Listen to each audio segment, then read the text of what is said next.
Segunda carta de Paulo aos Tessalonicenses, é a carta que nessas manhãs de domingo do mês de agosto estamos nos deleitando em receber o seu ensino e que o Espírito Santo nos ilumine mais uma vez. Capítulo 2 da segunda carta de Paulo aos Tessalonicenses. Em nossa programação, amados, que nós dividimos as perícopes, os trechos, eu tenho que envolver o capítulo 2 como um todo, mas eu vou pedir a diligente atenção de cada um para que isso realmente ocorra. Então, lerei os textos conforme, os versículos, aliás, conforme eles são expostos para ganharmos tempo. Mas para você se localizar, o assunto principal, a razão da continuidade dessa carta, e que toda ela tem o mesmo tom, a mesma direção. Está falando para aqueles irmãos do passado e, portanto, para os crentes de todas as épocas, a maravilhosa expectativa correta da vinda do Senhor Jesus. Versos 1 e 2 serão suficientes para chamar a nossa atenção para o restante dos versículos. Segunda carta de Paulo aos Tessalonicenses, capítulo 2, versos 1 e 2 nos dizem, veja o tom pastoral e amoroso do apóstolo Paulo, apesar do erro dos nossos irmãos tessalonicenses. Irmãos, no que diz respeito à vinda de nosso Senhor Jesus Cristo e à nossa reunião com Ele, nós vos exortamos a que não vos demovais da vossa mente com facilidade, nem vos perturbeis, quer por espírito, quer por palavra, quer por epístola, como se procedesse de nós, supondo tenha chegado o dia do Senhor. Mais uma vez, meus irmãos, seguindo uma boa parte da preocupação de Paulo demonstrada na primeira carta, e vocês ouviram essa ponte através do reverendo Laércio domingo passado. Se você perdeu isso, o nosso canal do YouTube está lá, claro, para relembrar você dessa mensagem. Nós vamos verificar exatamente esse ponto. O assunto é esse, o dia do Senhor, a volta do Senhor Jesus, atitudes mediante a segunda vinda de Cristo. Esse texto, amados, até o versículo 17, que vamos expondo à medida que eu vou falando, esse texto deixa claro que nós podemos ter atitudes equivocadas, infelizmente, atitudes erradas, referente ao juízo final, isto é, a volta do Senhor Jesus, quando Ele vier estabelecer definitivamente justiça e juízo na terra, ou conforme diz Apocalipse 21, estabelecer novos céus e nova terra. Nós sabemos o que isso significa. A eternidade sobrepor o tempo presente, a plenitude da salvação chegar. Não mais choro, não mais pecado, não mais luta, não mais dor. O reino pleno, por toda a eternidade. Restauração de todo o cosmos, tudo perfeito. Podia ser hoje. Mas nós, como aqueles irmãos do passado, nós podemos ter duas atitudes erradas ao colocarmos o ponto central do assunto, a segunda vinda ou a volta do nosso Redentor. Quais são esses dois erros? O primeiro deles é não esperar a volta de Jesus de forma alguma. Ninguém espera. Eu estou falando de crentes. Isso é incredulidade, óbvio. Não se espante se você encontrar nos nossos dias, no território nacional, evangélicos dentro de igrejas que acham que, não, Jesus não vai voltar. Não tem um céu ou um inferno. O segundo erro é totalmente o oposto deste primeiro, que demonstra incredulidade, mas é um erro. É esperar de forma errada, ou desesperadamente esperar. Mas nesse segundo erro se encontravam os irmãos tessalonicenses. Foi por isso que Paulo teve que escrever. Veja que essa carta, a segunda, é menor que a primeira. Ele achou que seria suficiente. como nós todos, mas no projeto de Deus, o Senhor não abandona o seu povo, Ele não nos deixa sem sabermos a vontade dEle claramente. E Ele ordenou, e Ele inspirou, e Ele iluminou, e o apóstolo Paulo escreveu essa segunda carta para aqueles mesmos irmãos, para tratar as suas lutas referente à segunda vinda de Jesus. Eles ficaram desesperados. Não é essa a razão e o motivo de você esperar a vinda do Senhor Jesus. Deu para entender? Nem incredulidade, nem desespero demonstram corretamente a atitude e a preparação para o dia vindouro. Uma das frases no início do sermão do reverendo Laércio, vocês vão lembrar, se vocês estavam aqui domingo passado, é tão bom, né, a internet gravar isso para nós, porque quando eu ouvi aquela frase, eu tinha que repetir.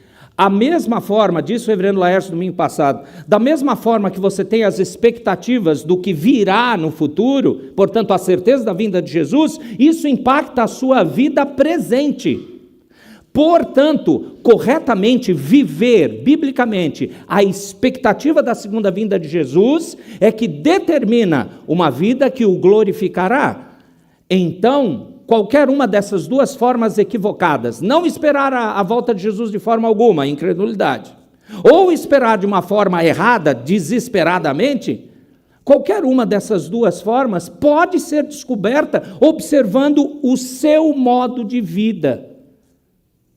Como você vive essa vida terrena. Isso escancara como você entende a volta do Senhor Jesus. Esse texto é um dos mais trabalhosos e complexos que tem. Nós temos exatamente 2000 anos de tratativa sobre as palavras de Paulo aqui. É um dos textos que mais do Novo Testamento, com exceção do Apocalipse, toca na volta do Senhor Jesus, com coisas que parece que Deus só mencionou para o apóstolo Paulo. Então esse texto é muito trabalhoso, difícil, e por isso precisamos de algumas bandeiras ou âncoras para afirmar-nos no conhecimento correto do que é que está sendo abordado aqui. Caminhe comigo. 6 âncoras, ou 6 bases, ou 6 bandeiras que deixam o aviso do que é que esse texto quer nos ensinar. Primeira delas, Paulo não quer que os seus leitores, veja o verso de número 2, não sejam abalados na sua mente, não fiquem alarmados. Ele diz, bem nesse início, para mostrar que este é um dos principais itens do seu propósito, da sua agenda de explicação aqui. Ele não quer que os crentes fiquem como que perturbados, abalados, desesperados nos seus pensamentos. Na verdade, a palavra grega que ele usa é como um barco agitado pelas ondas do mar. Perde o rumo, não há boa navegação ou nenhuma navegação. Então, não sejam abalados. Segunda coisa, Paulo não quer que eles sejam enganados, está no verso 3. Ninguém de modo nenhum vos engane, porque isso não acontecerá o dia do Senhor, sem que primeiro venha a apostasia e seja revelado o homem da iniquidade, o filho da perdição. Mas veja, o início desse verso 3. Não sejam enganados. Terceira âncora ou base que nos dá norte para o texto. Paulo quer que eles se lembrem do que já aprenderam. Verso 5. Não vos recordais de que ainda convosco eu costumava dizer-vos essas coisas? Nós não podemos abandonar o que já aprendemos. Aliás, grande erro em como vivemos, podendo viver de maneira errada até a segunda vinda de Jesus, é esquecer o que a gente aprende. Porque a gente não presta atenção. Porque nós não estamos valorizando o que Deus quer que valorizemos, a sua palavra, as suas ordens. Quarta âncora, quarta bandeira de aviso. Paulo quer que eles se lembrem de que em tudo isso Deus é soberano. Aliás, isso é um resumo dos versos 7 a 12. Vejam, com efeito, o mistério da iniquidade já opera e aguarda somente que seja afastado aquele que agora o detém. Então será de fato revelado o iníquo, a quem o Senhor Jesus matará com o sopro de sua boca e o destruirá pela manifestação da sua vinda. Ora, O aparecimento do iníquo é segundo a eficácia de Satanás, com todo o poder e sinais e prodígios da mentira. Olha o verso 10. E com todo o engano da injustiça aos que perecem, porque não acolheram o amor da verdade para serem salvos. É por esse motivo, pois, que Deus lhes manda a operação do erro, para darem crédito à mentira, a fim de serem julgados todos quantos não derem crédito à verdade. Antes, pelo contrário, deleitaram-se, com a injustiça. Você percebeu esse tom 7-12, determinado, controlado, pré-ordenado? Portanto, o que diz os versos 7-12 é que Deus é soberano nisso. A penúltima âncora. Paulo quer que eles saibam como Satanás tenta iludir as pessoas.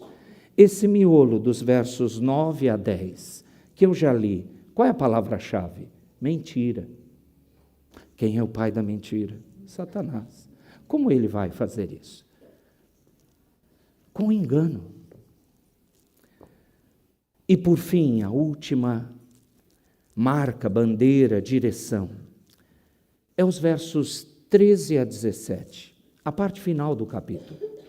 Paulo quer que eles lembrem que a história da salvação deles é bem diferente daqueles que serão perdidos para sempre.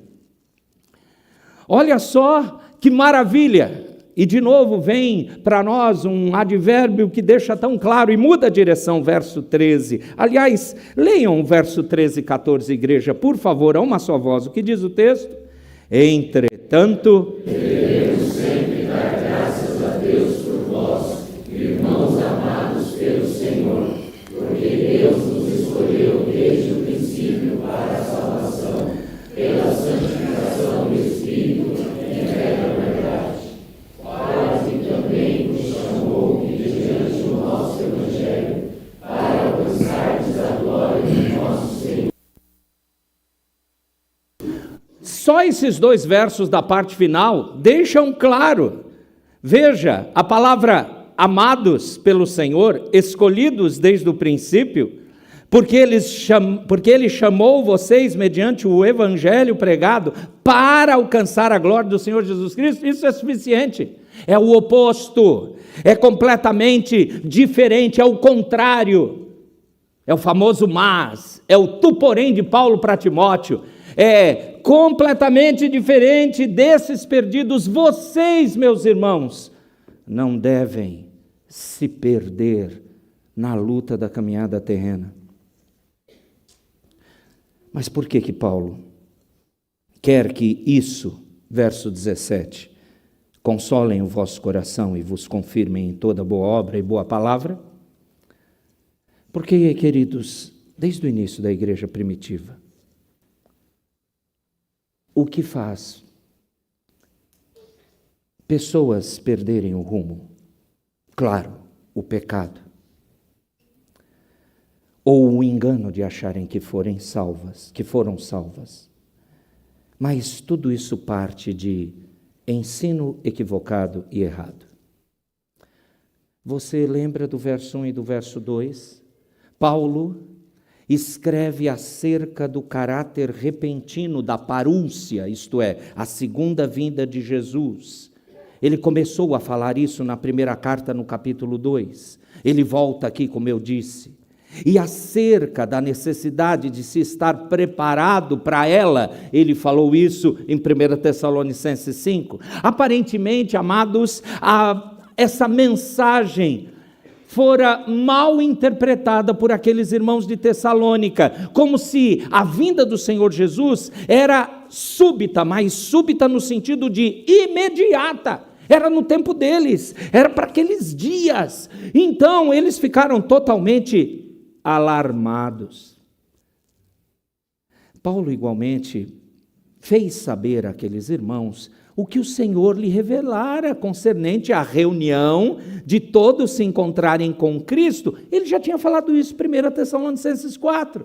Ele ali tinha dado ênfase ao caráter imparcial desse grande evento futuro. Os sobreviventes, aqueles que estivessem naquele dia, não estariam em qualquer desvantagem sobre aqueles que já haviam morrido em Cristo, como nós, esses últimos dias, padecemos de novo de pessoas que morreram em Cristo. Não. Nós todos vamos nos encontrar com o Senhor nos ares, estaremos com Ele para sempre. A segunda vinda tem que trazer paz e não confusão. Mas ainda que esse ensino deveria consolar aqueles leitores, esse tal conforto, em certa medida, meus irmãos, foi apagado exatamente, olha que coisa inusitada, foi apagado exatamente por causa do entusiasmo pela vida iminente de Cristo. O que deveria fortalecer a fé, deixou-os desnorteados. Os crentes se comportaram como barcos açoitados pelos ventos, pelas ondas, sendo arrastados de um lado para o outro. Eles perderam o rumo. É uma coisa sem precedente, mas louvado o nome do Senhor, que Deus usou o exemplo daqueles irmãos para que nós não cometamos os mesmos erros hoje. Tudo indica, tristemente, tudo indica que no caso daqueles irmãos, alguns queridos, membros ou próximos à igreja de Tessalônica, eles começaram a falar demais da parúcia, da volta do Senhor Jesus. Essa é a palavra grega que resumia a volta de Cristo. Esse assunto se tornou o principal tema das conversações, se tornou o mais importante e contínuo assunto dos debates entre eles. Não falavam de mais nada. Os cidadãos estavam perdendo a cabeça em virtude desse assunto, de tal modo, queridos, que alguns decidiram interromper totalmente as suas atividades cotidianas e normais. Esse foi o problema. O assunto os perturbava e não trazia paz, conforto e firmeza na fé. Não aconteceu isso. Ficavam terrivelmente abalados, sacudidos. Já expliquei isso no verso 2, não é? A palavra agitar que Paulo usa do grego. Portanto, Paulo se dirige docentemente, amorosamente aos irmãos, como ele mesmo diz, rogando-lhes para que não sejam de súbito abalados ou, como resultado, continuamente perturbados. Ele fala assim, é um verbo que dá a ideia de não momentos de preocupação. Estavam constantemente preocupados. E aí ele diz, especialmente porque vocês estão preocupados ou perturbados, se deixando alarmar tão facilmente por qualquer espírito que fale. Não é nem por isso, nem por palavra, nem por carta que vocês devem proceder assim. Então tudo indica que alguns intérpretes da primeira carta de Paulo a Tessalonicenses, tudo indica que esses irmãos, eles ficaram sem compreender direito a necessidade e, por falta de mais explicações, alguém do meio da igreja estaria falando a todos sobre uma mensagem inspirada, uma voz profética, um espírito que ele recebeu, ou pelo menos ele pensava assim. E ainda outra pessoa atraía a atenção para ela mesma, asseverando assim, Paulo, sabe o que ele quis dizer naquela carta? Ele quis dizer o seguinte, porque eu ouvi a palavra dos seus próprios lábios quando estava aqui conosco, e dava uma outra interpretação sobre a volta de Jesus. E um terceiro, provavelmente, circulou a notícia de que alguém recebera uma carta de Paulo, na qual este expressava os seus pontos de vista de tal e tal maneira. Aliás, é por isso que quando você pega o capítulo 3, versículo de número 17, o final da carta, Paulo diz, a saudação é de próprio punho, Paulo, este é o sinal em cada epístola, assim é que eu assino, só tem isso aqui. Por quê? Para eles entenderem, não, isso aqui sou eu, vocês estão confundindo outras mensagens. Amados, até numa igreja totalmente iniciante, firmada pelo apostolado, ensinos errados criaram problema. O que você vai achar que vai acontecer nos nossos dias? Aliás, há muitos séculos, o que tem derrubado é uma palavra forte, mas atrapalhado demais o cristianismo bíblico.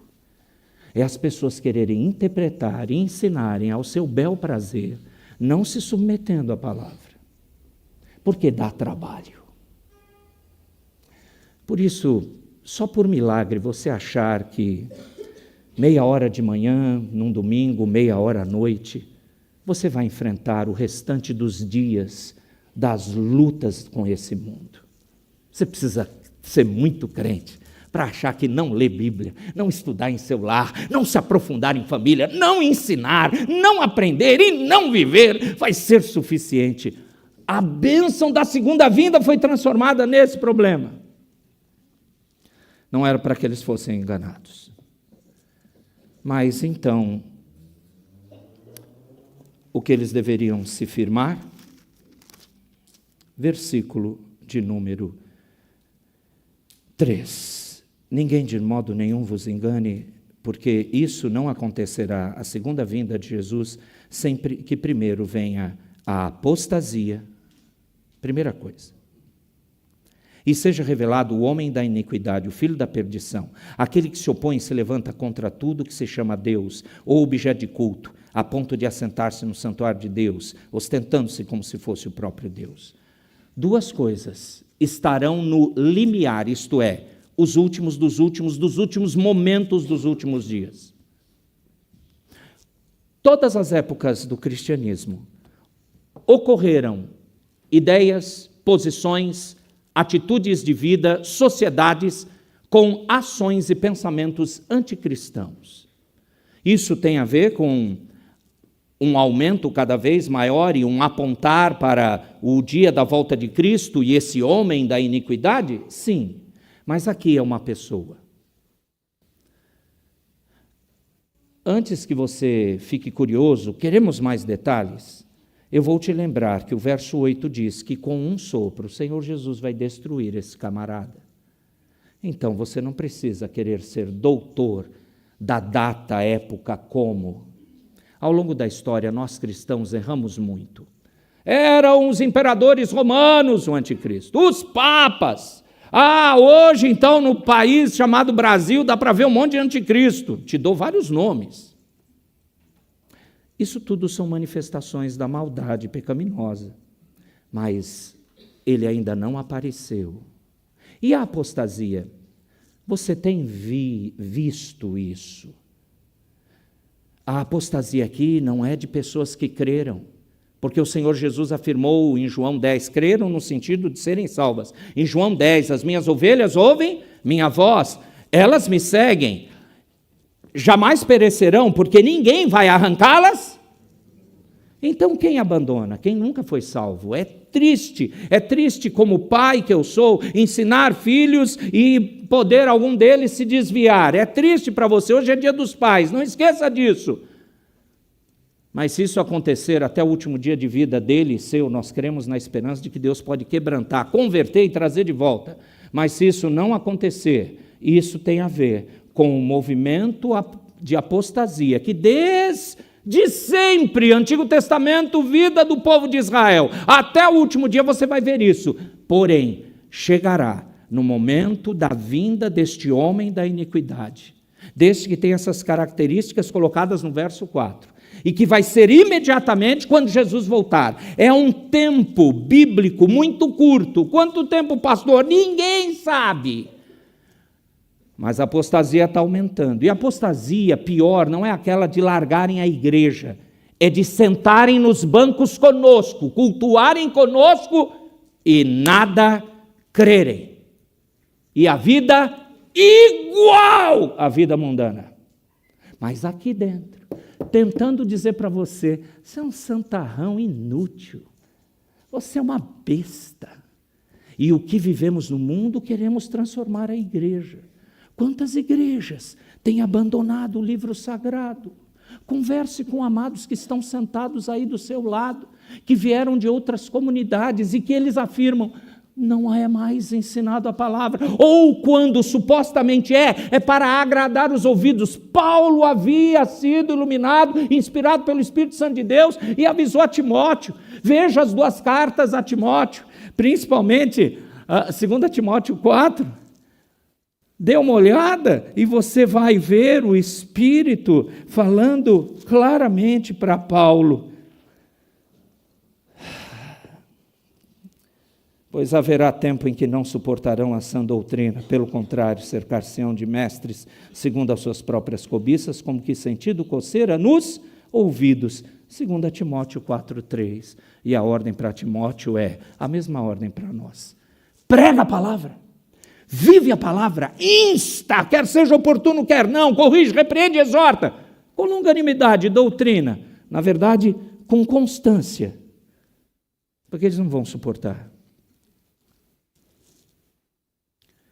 Bom, como será esse homem da iniquidade? A apostasia vai aumentar mais? Vai. Como ele é? Como será? Qual é a data? Não sei. Mas a questão é que Deus vence tudo no final, porque Ele é o Senhor da história. Por isso, mesmo que esse texto seja pesado, difícil, controverso, um dos mais estudados na Escritura, olhe o contraste do final desse capítulo. Concentre os seus olhos dos versos 13 a 17. É a nítida diferença entre os perdidos que seguirão e que seguem a maldade do anticristo e aqueles que são chamados de irmãos amados pelo Senhor. Paulo está confrontando esses leitores com o pensamento de que a sentença de condenação não cairá sobre eles, não cai sobre os crentes, pois eles foram escolhidos desde a eternidade. Você sabe por que tem gente que é salva? Porque Deus escolheu antes da fundação do mundo. É mesmo? É. Nem eu, nem você e nenhum ser humano de todas as épocas da história humana tem a capacidade, a competência, as condições de aceitar ou receber Jesus. Nós só temos uma competência: sermos condenados ao inferno. Somos muito competentes nisso. Agora, a graça da salvação é graça. Por isso que é uma anomalia quando eu e vocês nos orgulhamos de alguma coisa. A vinda de Jesus deve firmar você naquilo, e é nisso que eu quero terminar, porque meu tempo já foi. É o que Paulo fala sobre o verso 13. Entretanto, devemos sempre dar graças a Deus por vós, irmãos amados pelo Senhor, porque Deus, preste atenção agora, vos escolheu desde o princípio para a salvação, vírgula. Como é que essa salvação é demonstrada em você? Como você vai demonstrar que está esperando corretamente, sem incredulidade e sem desespero a volta do Senhor Jesus? Final do verso 13. Pela santificação do Espírito e fé na verdade. Você precisa ser mais santo do que você era no início da sua conversão. Você precisa ser mais obediente, mais quebrantado. Você precisa ser mais firme. O contrário tem alguma anomalia. Está errado. E a igreja precisa acolher, tratar, avisar, disciplinar, ou como diz Paulo, no início, a razão do verso 1, nós queremos vos exortar a que vocês esperem corretamente a vinda de Jesus. Amados, e hoje, hein? Quanto tempo já se passou até a data da carta aos Tessalonicenses? Será que vamos ver em nossa geração o homem da iniquidade? Se formos nós, seremos os mais bem-aventurados de todos, porque lutaremos com todas as forças para ficarmos firmes na palavra, mesmo que queridos que chamamos de irmãos se desviarem, mesmo que parentes largarem a fé. o povo do Senhor seguirá firme. O povo do Senhor seguirá firme. Santo Deus, que o teu Espírito nos ilumine assim, para permanecermos firmes, em nome de Jesus. Amém.